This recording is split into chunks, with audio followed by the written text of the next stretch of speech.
You need to have confidence. You need to be confident in what you're doing. You can't be Mealy Mouse. You've got to stand tall, walk erect, look people in the eye, and say without words, hey, I know I can help you. I got something you need. You need to sit down and let me talk to you. You want to always be smiling, because when you smile, you relax people. They warm up to you.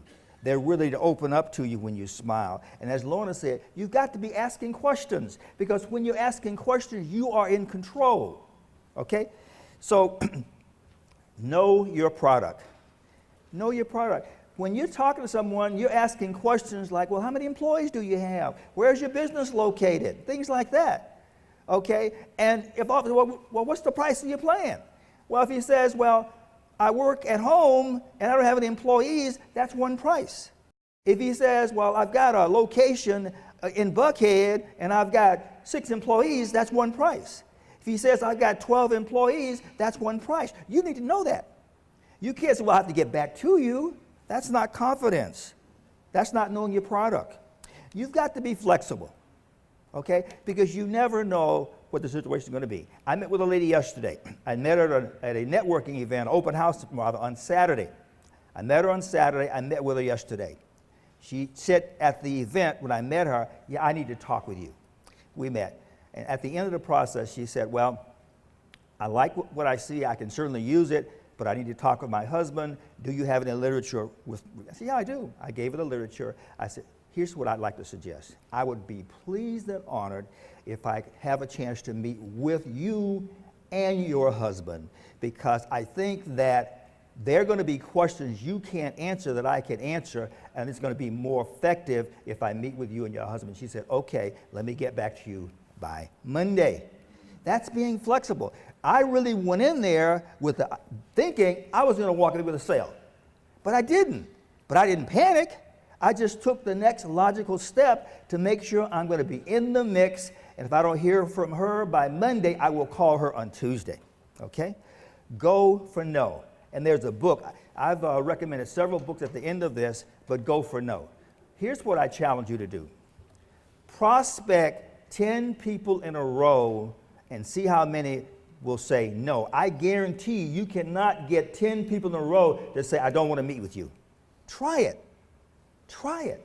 10 people in a row, and everyone says, I'm not interested in your program, my brother's a lawyer, or whatever. It will not happen. And if you just get 1 out of every 10, you're on your way to being a $100,000 ring earner. It doesn't take a lot to be successful, but you've got to go through the numbers.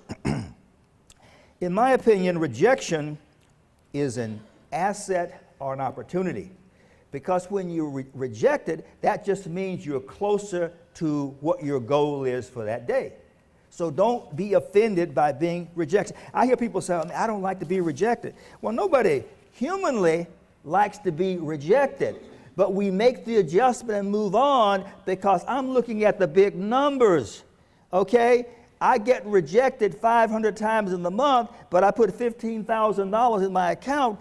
Did I really get rejected? I don't think so. Okay.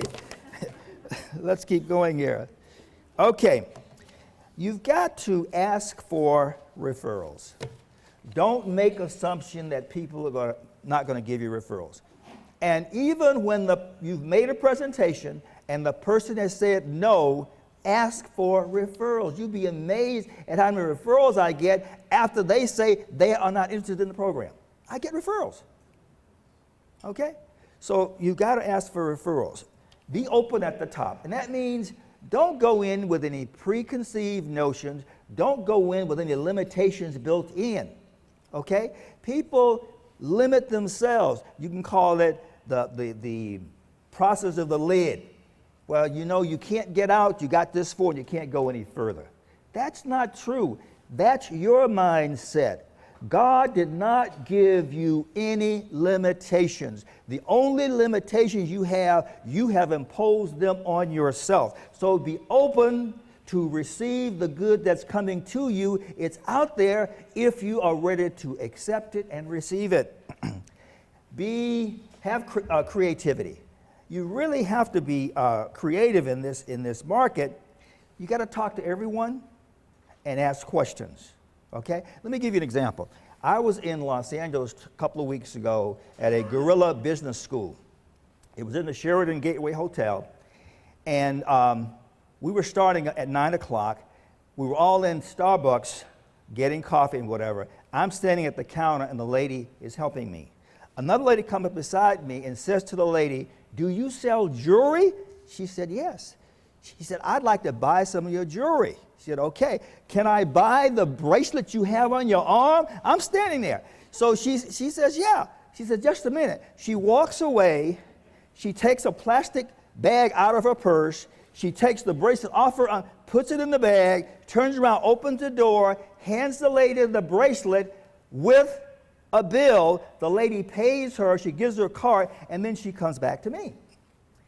I said, she's a prospect. But I knew that I had people behind me, and I didn't want to abuse anybody else by trying to talk with her at the spot. I said, I will come back at the first break. It won't be crowded, and I'm going to talk to her. I came back at the lunch hour. I didn't know it was her lunch hour, but the lady said to her, "Have a nice lunch." I said, "Oh, she's ready to go to lunch." So I stood there. I begged for her. She came over. I said, "You have a jewelry business?" She said, "Yeah." I said, "Are you looking to grow and expand your business?" She said, "Yes." I said, "I can help you. Here's my card. Do you have some contact information?" She said, "Sure." She went and got her card. I said, "I don't live here, but when I get home, I will give you a call." You got to be open. You got to be creative. You got to take chances. I was in Walmart. This is what I'm being creative. I was walking around Walmart passing out business cards. Walking around passing out cards. Some people say, "What's this all about?"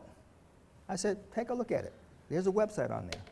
So I gave a card to one guy, and I walked away, and he came over to me. He said, "Do you guys sell something for truck drivers?" I said, "Sure." He said, "Well, I got this ticket up in Virginia. I've been talking to some other people about it. Can you help me?" I said, "Sure."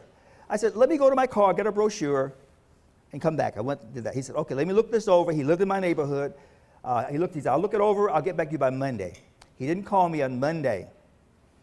On Wednesday, I see him walking down the street in my neighborhood. I passed him. I turned around, waited for him to get down the hill. I spoke to him. He said, "I plan to call you." He says, "I'm ready to take the least expensive plan. We just have the basic plan here in Georgia." I opened up my trunk and signed him up right on the spot. Okay? So be a good listener.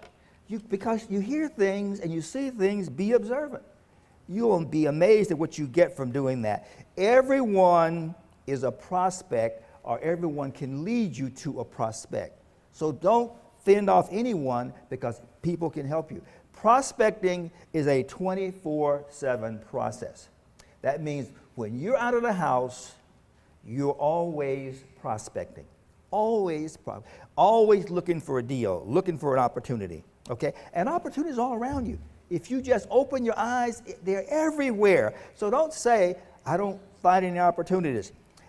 Other point is, mind your backyard. You will go to something like Reference USA and get a whole bunch of listings that are 25 miles from where you live, and you haven't taken care of those within a mile of where you live. So take care of your business right at home, because you'll be amazed at how much is right in your neighborhood.